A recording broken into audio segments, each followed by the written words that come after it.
আসসালামু আলাইকুম। এটিএন বাংলা সংবাদে সবাইকে স্বাগত জানাচ্ছি। আমি শারমিন সালাম। শুরুতে বিআরবি কেবল সংবাদ শিরোনাম। জুলাই সনদের খসড়া প্রস্তুত, আগামীকাল পাঠানো হবে রাজনৈতিক দলগুলোর কাছে, জানালেন আলী রিয়াজ। এ মাসে আলোচনা শেষ করতে চায় ঐকমত্য কমিশন। কেন্দ্রীয় কমিটি ছাড়া বৈষম্য বিরোধী ছাত্র আন্দোলনের সব কমিটির কার্যক্রম স্থগিত। গুলশানে সাবেক এমপির বাসায় চাঁদাবাজির অভিযোগে ছাত্র আন্দোলনের 4 নেতা 7 দিনের রিমান্ডে।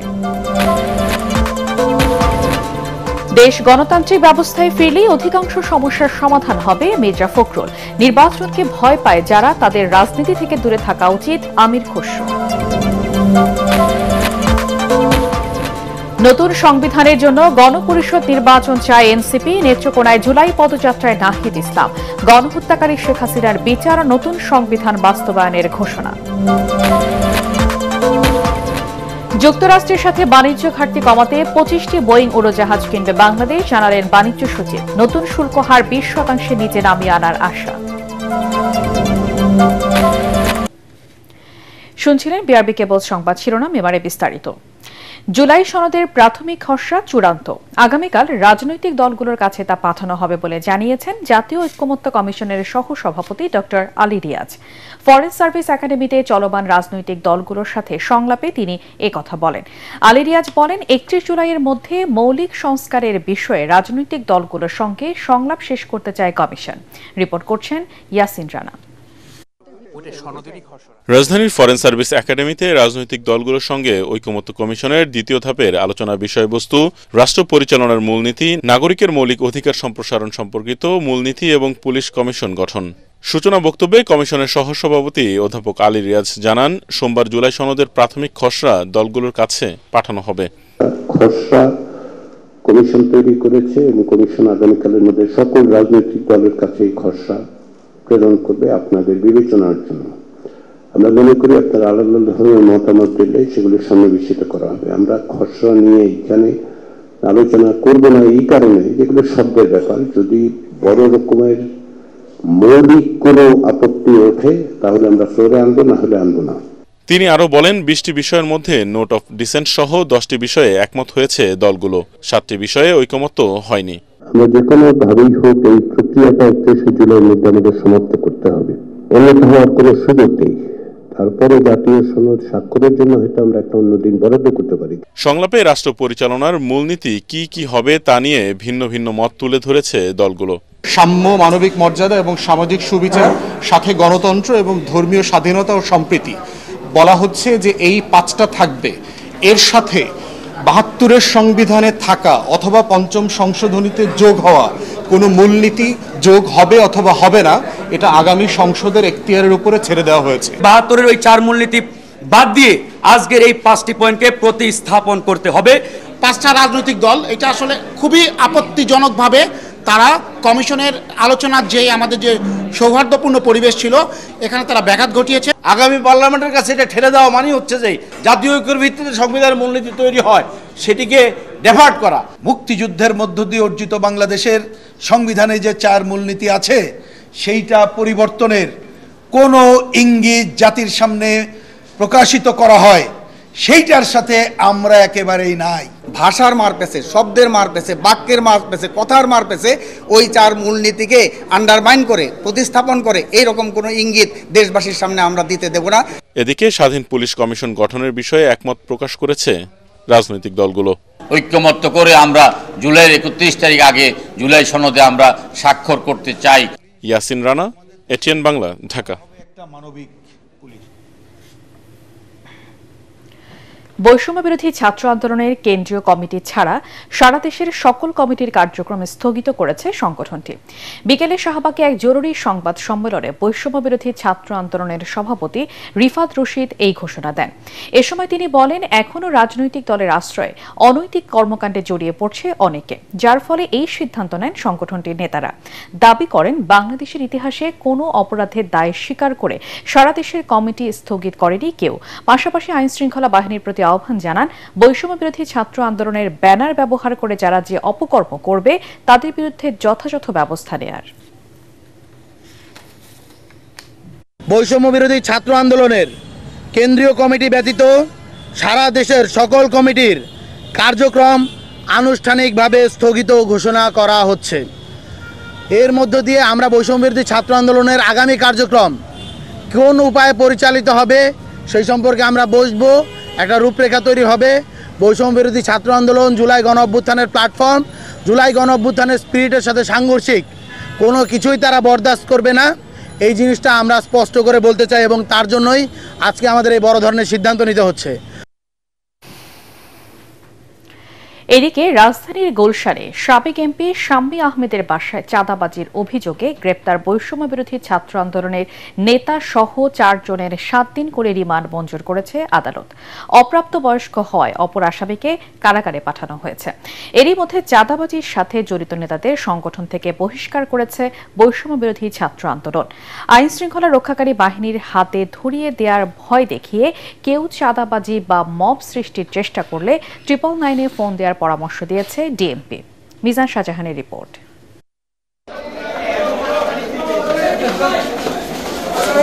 গুলশান থানায় চাঁদাবাজির মামলায় গ্রেপ্তার 4 আসামির 10 দিনের রিমান্ড আবেদন করেন মামলার তদন্ত কর্মকর্তা।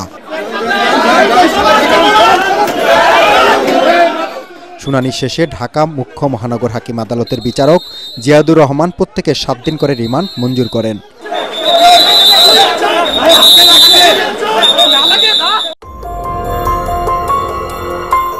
সিসি ক্যামেরার ফুটেজে দেখা যাচ্ছে বৈষম্যবিরোধী আন্দোলনের নেতা পরিচয় দিয়ে গুলশানে 17 জুলাই আওয়ামী লীগের আন্তর্জাতিক বিষয়ক সম্পাদক ও সংরক্ষিত আসনের সাবেক সংসদ সদস্য শাম্মী আহমেদের বাসা থেকে 10 লাখ টাকা চাঁদা আদায় করে। 10 দিনের মাথায় শনিবার রাতে আবার ওই বাসায় গিয়ে আরও 1 কোটি টাকা চাঁদা দাবি করে তারা। জনৈক সিদ্দিক আবু জাফর তার অভিযোগের প্রেক্ষিতে একটা চাঁদাবাজি মামলা রুজু করা হয় এবং যে 5 জনকে গ্রেফতার করা হয় সেই 5 জন সহ জাহারনামীয় আরও একজন এবং আরও 6-7 জন বিরুদ্ধে এই মামলাটা রেকর্ড করা হয়। চাঁদাবাজির ঘটনায় ক্ষোভ জানিয়ে বৈষম্যবিরোধী ছাত্র আন্দোলনের সাবেক সমন্বয়ক উমামা ফাতেমা ফেসবুক স্ট্যাটাস দিয়েছেন।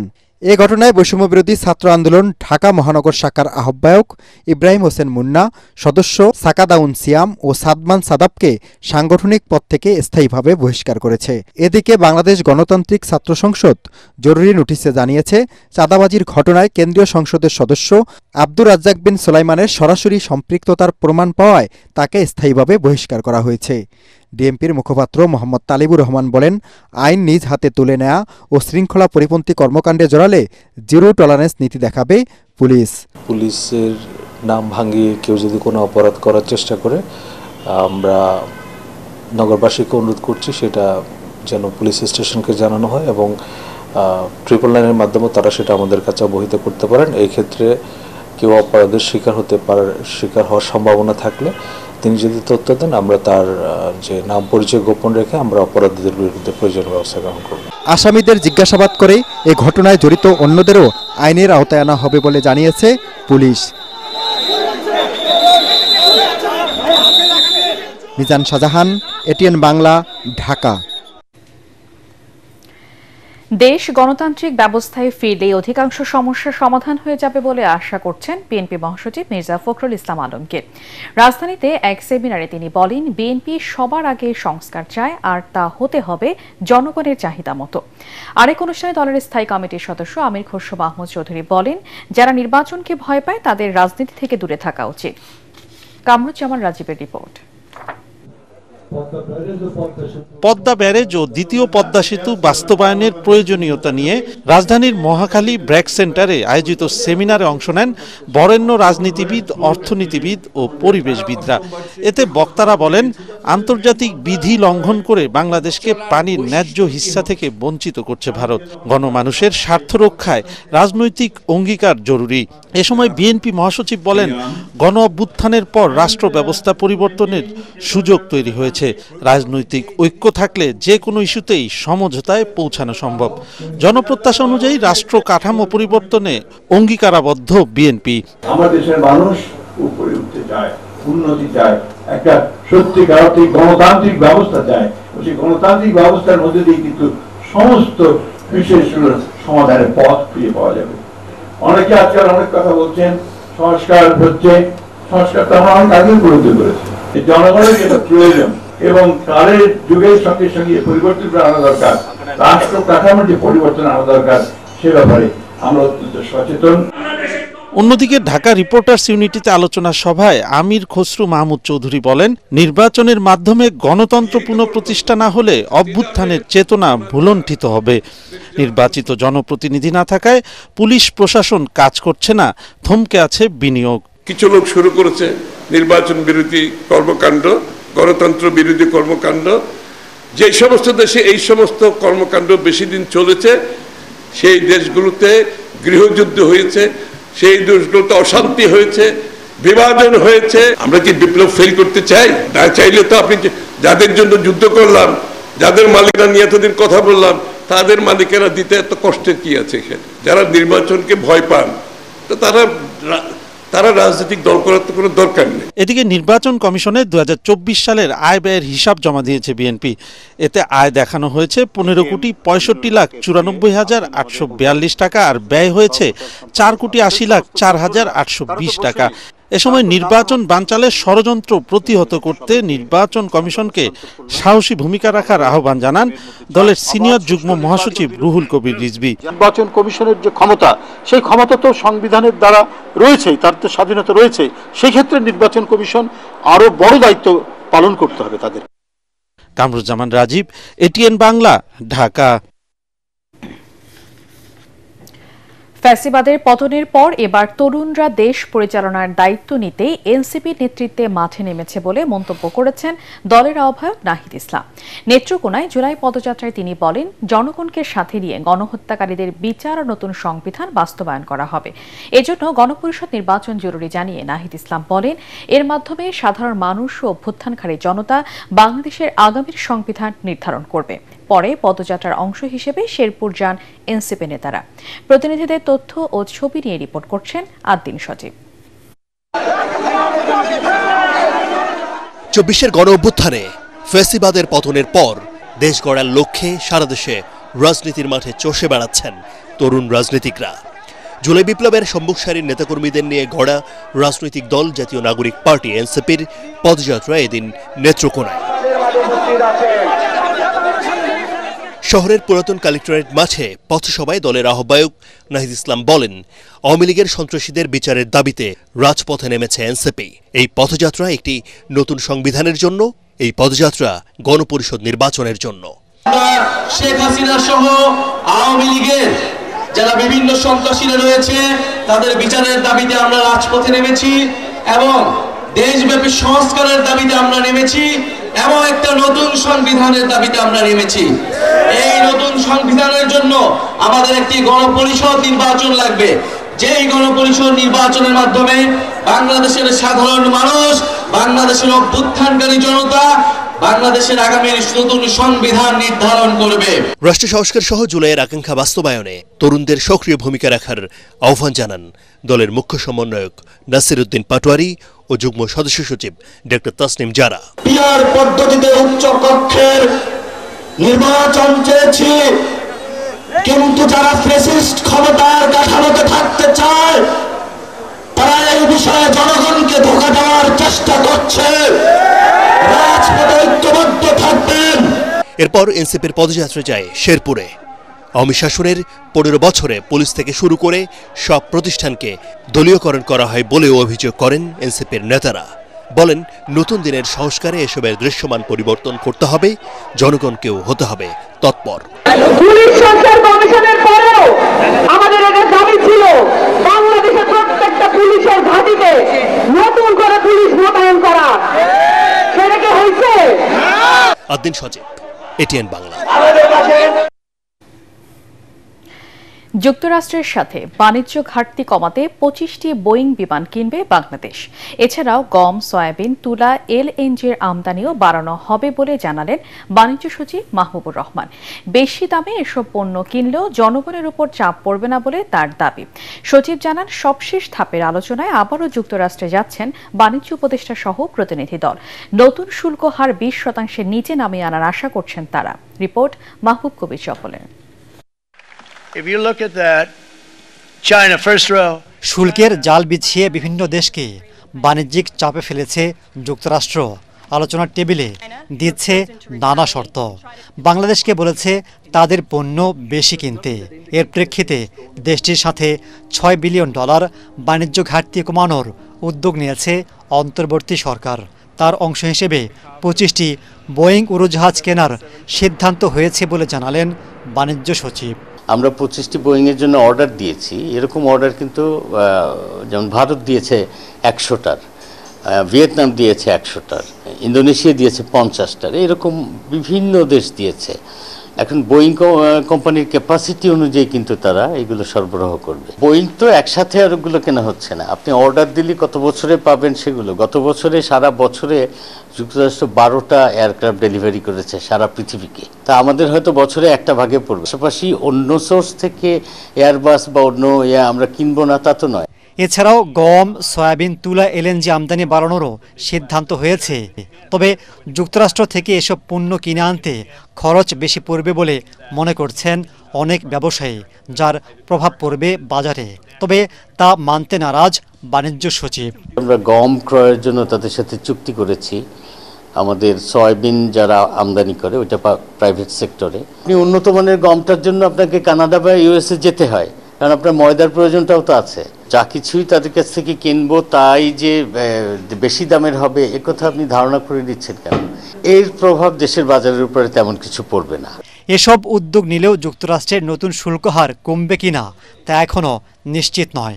1 আগস্ট নতুন হার কার্যকরের আগে ওয়াশিংটনে 3য় দফায় বৈঠকে বসবেন দুদেশের বাণিজ্য প্রতিনিধিরা।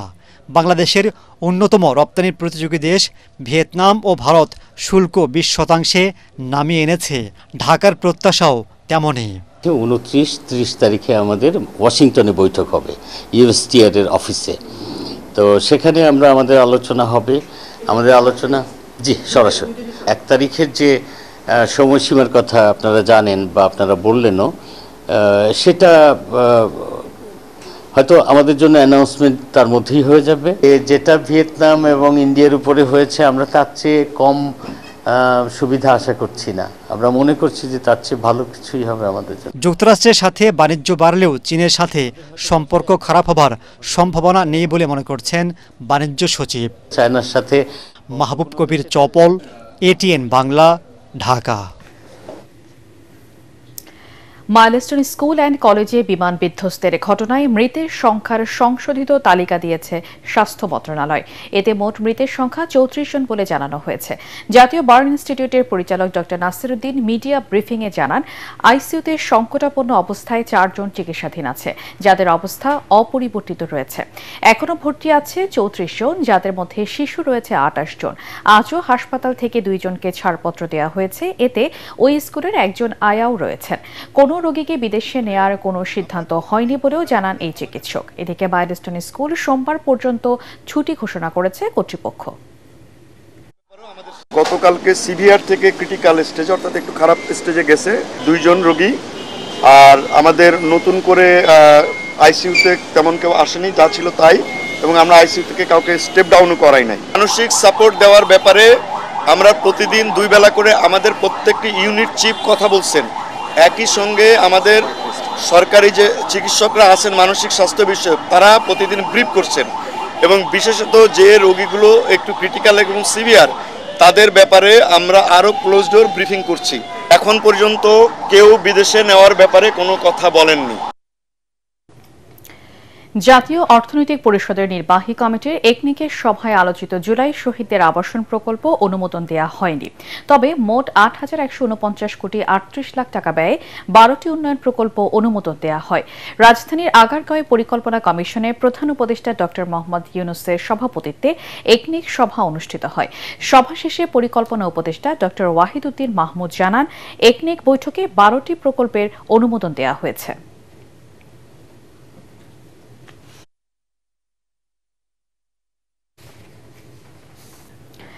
জুলাই আন্দোলন বেগবান হওয়ার পাশাপাশি জল ঘোলা করতে থাকে তৎকালীন আওয়ামী লীগ সরকার।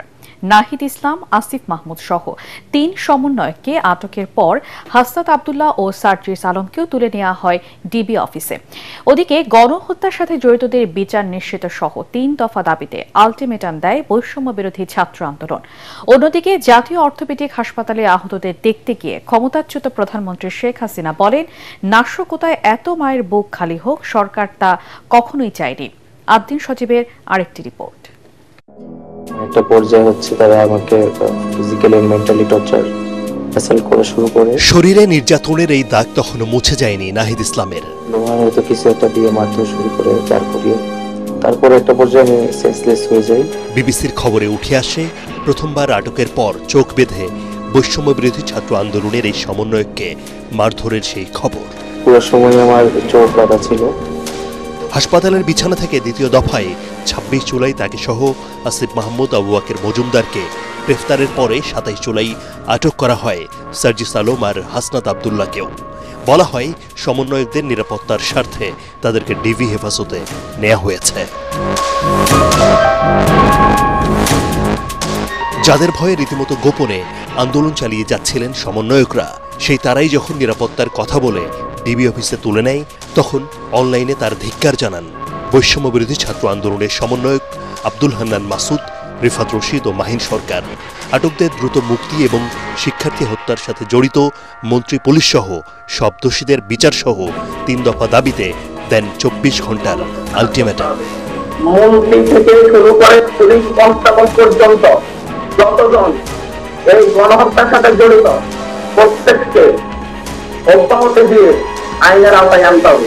চিকিৎসাধীন অবস্থায় সমন্বয়কদের হাসপাতাল থেকে তুলে নেয়াকে অমানবিক বলে মন্তব্য করেন বিএনপি মহাসচিব মির্জা ফখরুল ইসলাম আলমগীরও।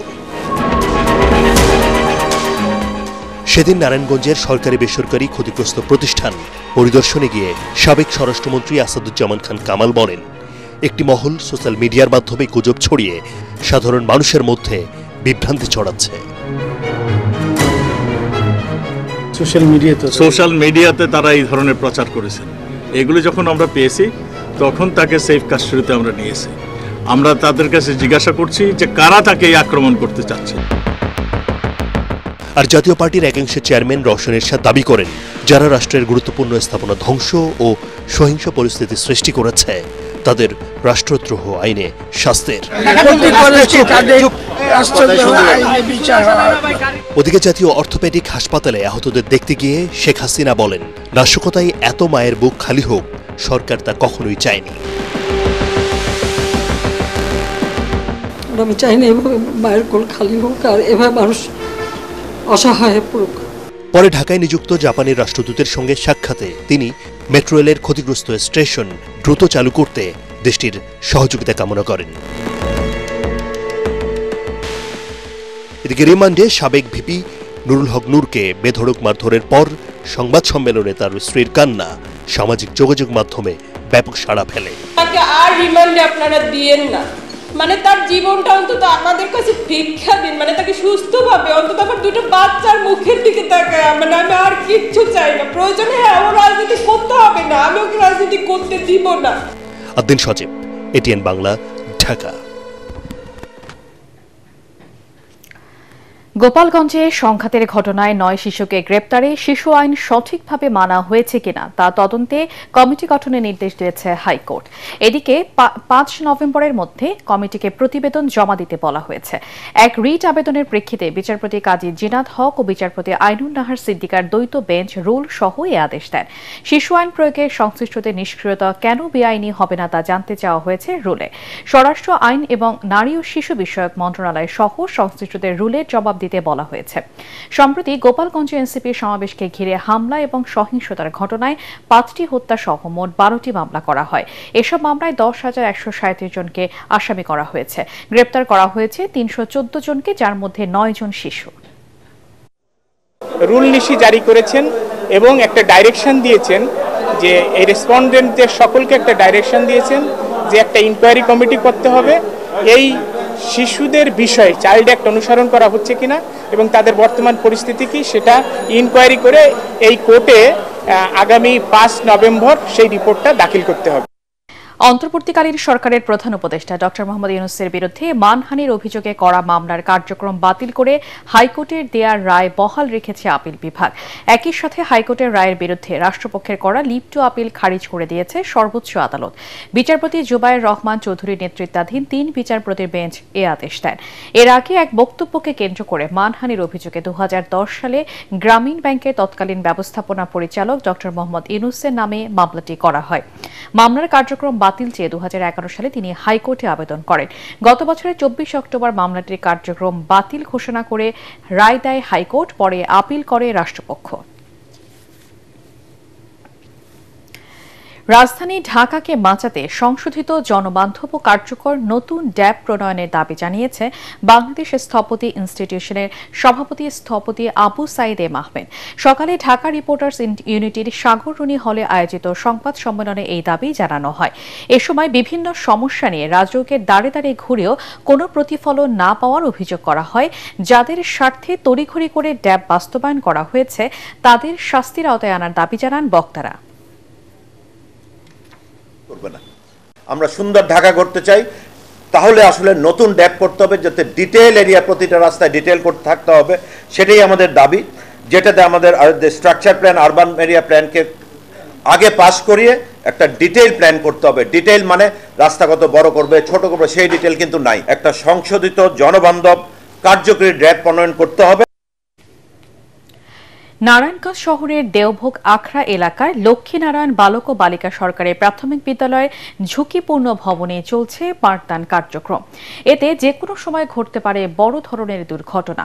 প্রায় শতবর্ষী এই স্কুল দুটির শিক্ষার্থী, শিক্ষক ও অভিভাবকরা দিন কাটাচ্ছেন চরম শঙ্কায়।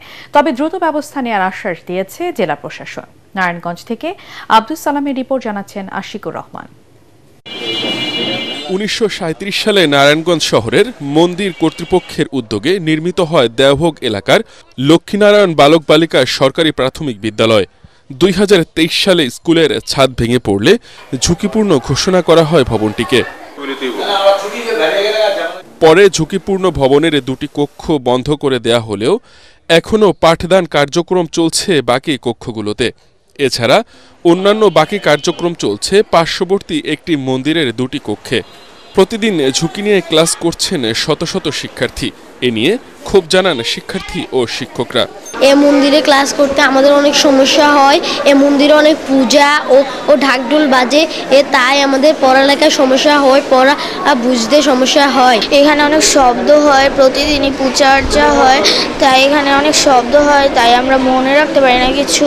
এখানে ক্লাস করতে আমাদের অনেক ভয় লাগে, আর বৃষ্টি হলেও এখানে অনেক জল আসে, পানি আসে, কারণ আমাদের পা মোজা সব ভিজে যায়। এখানে ক্লাস করতে গিয়ে শিক্ষার্থীদের আসলে অনেক সমস্যা হচ্ছে, যেহেতু এটা মন্দির কম্পাউন্ড, এখানে প্রায় প্রতিদিনই পূজা থাকে, ঢাকঢোলের আওয়াজ, ঘন্টার বাড়ি, তো আসলে ঠিক পড়াশোনার পরিবেশ এখানে নেই। সমস্যার কথা বারবার সংশ্লিষ্টদের বলেও কোনো সুরাহা হচ্ছে না বলে জানালেন প্রধান শিক্ষক। মন্দিরে ক্লাস করি, আবার স্কুলও দুইটার মেয়ে, এইভাবে ক্লাস করতে করতে আমরা হাঁপায়ে উঠতেছি। আমাদের প্রত্যেকটা শিক্ষক অসুস্থ হয়ে যাচ্ছে। আর এই বিল্ডিং এর কথা তো বলাই যাবে না, এই বিল্ডিংটা যে কোনো মুহূর্তে ভেঙে পড়তে পারে। তবে জেলা প্রাথমিক শিক্ষা অফিস বলছে নতুন ভবনের জন্য আবেদন প্রক্রিয়াধীন। এই বিদ্যালয়ে ভবন নির্মাণের জন্য তারা যে নির্ধারিত ছক দিয়েছে, সেই ছক অনুযায়ী আমরা তাদের কাছে তথ্য পাঠিয়েছি। আমার কাছে সব রেকর্ড আছে। কিছুদিন আগেও আমরা এটা নিয়ে খোঁজ নিয়েছি, এটা অধিদপ্তরে পাশ হয়েছে, এটা মন্ত্রণালয়ে তারা পাঠিয়ে দিয়েছে। এ ব্যাপারে দ্রুত প্রয়োজনীয় ব্যবস্থা নেওয়ার আশ্বাস দিলেন জেলা প্রশাসক। আগামীতে যদি কোনো প্রকল্প নেয়, সেক্ষেত্রে আমরা এটি লিস্টে রেখেছি দ্রুত, যাতে প্রকল্প নেওয়ার সাথে সাথেই আমরা স্কুলটি প্রকল্পের আওতায় এনে নতুন ভবন করতে পারি। শিক্ষার্থীদের নিরাপত্তা নিশ্চিতে দ্রুত কার্যকর ব্যবস্থা নেওয়ার দাবি জানিয়েছেন এলাকাবাসী। Bureau report, ATN Bangla. এবারে আল আরাফা ইসলামী ব্যাংক অর্থ সংবাদ।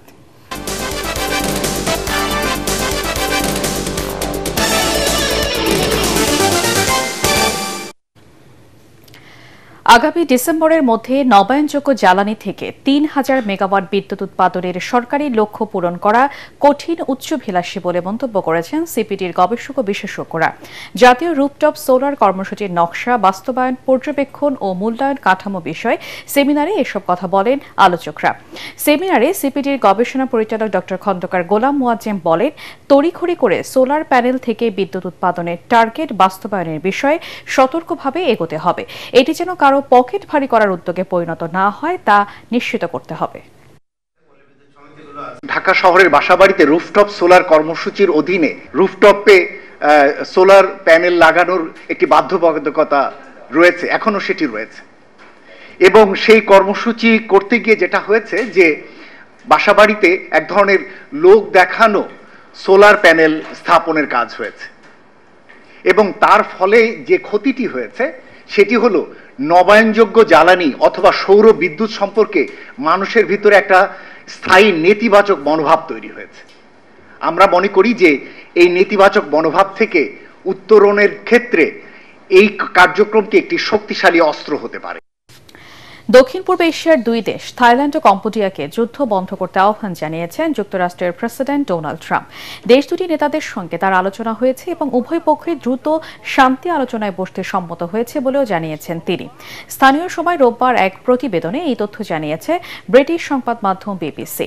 সংবাদ মাধ্যমটি বলছে, থাইল্যান্ড ও কম্বোডিয়ার সীমান্তে চলমান সংঘাত বন্ধ করে দুই দেশকে যুদ্ধবিরতির আহ্বান জানিয়েছে মার্কিন প্রেসিডেন্ট। ট্রাম্প বলেন, সংঘর্ষ বন্ধ না হওয়া পর্যন্ত যুক্তরাষ্ট্রের পক্ষে কম্বোডিয়া ও থাইল্যান্ডের সঙ্গে বাণিজ্য আলোচনা চালিয়ে যাওয়া সম্ভব নয়। শান্তি প্রতিষ্ঠার পর আলোচনায় ফিরে আসার ইচ্ছা প্রকাশ করেছেন। দেশের অন্যতম প্রাচীন মিউজিক স্টোর গানের ডালির প্রতিষ্ঠাতা সৈয়দ মানিকের মৃত্যুতে আগামীকাল সোমবার বাদ মাগরিব মরহুমের পল্লবী মিরপুর ১১ নম্বরে নিজ বাসায় দোয়া মাহফিলের আয়োজন করা হয়েছে। আত্মীয় স্বজন, বন্ধুবান্ধব সহ শুভাকাঙ্ক্ষীদের উক্ত দোয়া মাহফিলে উপস্থিত থাকতে শোক সন্তপ্ত পরিবারের পক্ষ থেকে অনুরোধ জানানো হয়েছে। অসুস্থতাজনিত কারণে সৈয়দ মানিক গত ২৫ জুলাই শুক্রবার নিজ বাসায় ইন্তেকাল করেন। তার বয়স হয়েছিল ৭৭ বছর। এবারে খেলার খবর।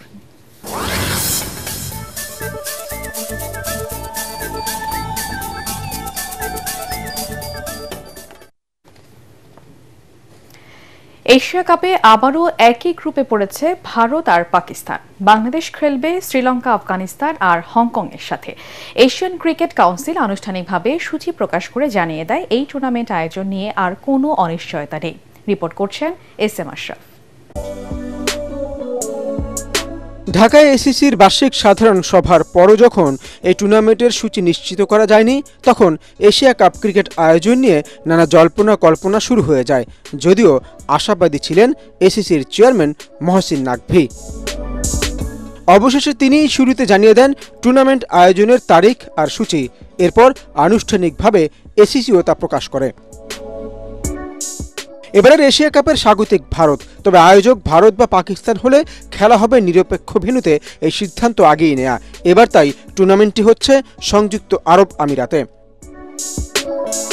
টি-20 সংস্করণের এই টুর্নামেন্ট শুরু হবে দুবাইয়ে আগামী ৯ সেপ্টেম্বর, ফাইনাল ২৮ সেপ্টেম্বর। দুই গ্রুপে ভাগ হয়ে মোট ৮টি দল অংশ নেবে। এ গ্রুপে ভারত, পাকিস্তানের সঙ্গে অন্য দুই দল সংযুক্ত আরব আমিরাত ও ওমান। বি গ্রুপে বাংলাদেশের সঙ্গী শ্রীলঙ্কা, আফগানিস্তান ও হংকং। ১১ সেপ্টেম্বর বাংলাদেশ তাদের প্রথম ম্যাচ খেলবে হংকংয়ের বিপক্ষে। এরপর ১৩ সেপ্টেম্বর শ্রীলঙ্কা, ১৬ সেপ্টেম্বর আফগানিস্তানের মুখোমুখি হবে বাংলাদেশ, ১৪ সেপ্টেম্বর মুখোমুখি হবে চিরপ্রতিদ্বন্দ্বী ভারত ও পাকিস্তান। SM Ashraf, ATN Bangla. টি-20 ফরম্যাটের এশিয়া কাপকে সামনে রেখে পাওয়ার হিটিং কোচ নিয়োগ দিচ্ছে বাংলাদেশ ক্রিকেট বোর্ড BCB। এই ফরম্যাটে উন্নতি হয়েছে ঠিকই, তবে টি-20 মেজাজে ব্যাট করা, ছক্কা মারার ক্ষেত্রে বাংলাদেশ এখনও বেশ পিছিয়েই আছে।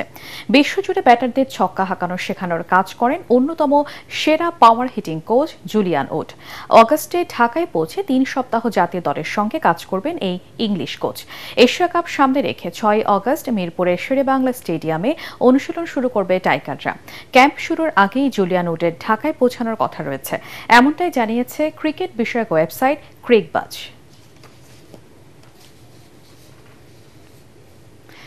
অবশেষে ফুটসালের জন্য কোচ নিয়োগ দিল বাংলাদেশ ফুটবল ফেডারেশন বাফুফে। ইরানের ফুটসাল কোচ সাইদ খোদা রাহমিকে ৩ মাসের জন্য নিয়োগ দেওয়া হয়েছে। বাফুফে ভবনে আজ আনুষ্ঠানিক সংবাদ সম্মেলনে কোচকে পরিচয় করিয়ে দেন সভাপতি তাবিত আউয়াল। আগামী ২০ থেকে ২৪ সেপ্টেম্বর মালয়েশিয়ায় হবে এএফসি ফুটসাল এশিয়ান কাপের বাছাই পর্ব। বাংলাদেশ, ইরান, সংযুক্ত আরব আমিরাত এবং স্বাগতিক মালয়েশিয়া এই বাছাইয়ে অংশ নেবে। বাংলাদেশ দলের দায়িত্ব নেয়ার আগে সাইদ খোদা রাহমি মিয়ানমার নারী পুরুষ জাতীয় এবং বয়সভিত্তিক ফুটসাল দলগুলোর দায়িত্ব পালন করেন। ২০১২ সাল থেকে মায়ানমার ফুটসাল দলগুলোর সঙ্গে কাজ করে আসছেন তিনি। শেষ করার আগে বিআরবি কেবল সংবাদ শিরোনাম আরেকবার। জুলাই সনদের খসড়া প্রস্তুত, আগামীকাল পাঠানো হবে রাজনৈতিক দলগুলোর কাছে, জানালেন আলী রিয়াজ। এ মাসে আলোচনা শেষ করতে চায় ঐকমত্য কমিশন। কেন্দ্রীয় কমিটি ছাড়া বৈষম্য বিরোধী ছাত্র আন্দোলনের সব কমিটির কার্যক্রম স্থগিত। গুলশানে সাবেক এমপির বাসায় চাঁদাবাজির অভিযোগে ছাত্র আন্দোলনের ৪ নেতা ৭ দিনের রিমান্ডে। দেশ গণতান্ত্রিক ব্যবস্থায় ফিরলেই অধিকাংশ সমস্যার সমাধান হবে, মির্জা ফখরুল। নির্বাচনকে ভয় পায় যারা, তাদের রাজনীতি থেকে দূরে থাকা উচিত, আমির খসরু। নতুন সংবিধানের জন্য গণপরিষদ নির্বাচন চায় এনসিপি। নেত্রকোনায় জুলাই পদযাত্রায় নাহিদ ইসলাম। গণহত্যাকারী শেখ হাসিনার বিচার, নতুন সংবিধান বাস্তবায়নের ঘোষণা। যুক্তরাষ্ট্রের সাথে বাণিজ্য ঘাটতি কমাতে ২৫টি বোয়িং উড়োজাহাজ কিনবে বাংলাদেশ, জানালেন বাণিজ্য সচিব। নতুন শুল্ক হার ২০% নিচে নামিয়ে আনার আশা। পরবর্তী সংবাদ দেখার আমন্ত্রণ জানিয়ে এখনকার মতো শেষ করছি। এটির বাংলার সংবাদ ইউটিউবে দেখতে ব্রাউজ করুন youtube/8 বাংলা নিউজ।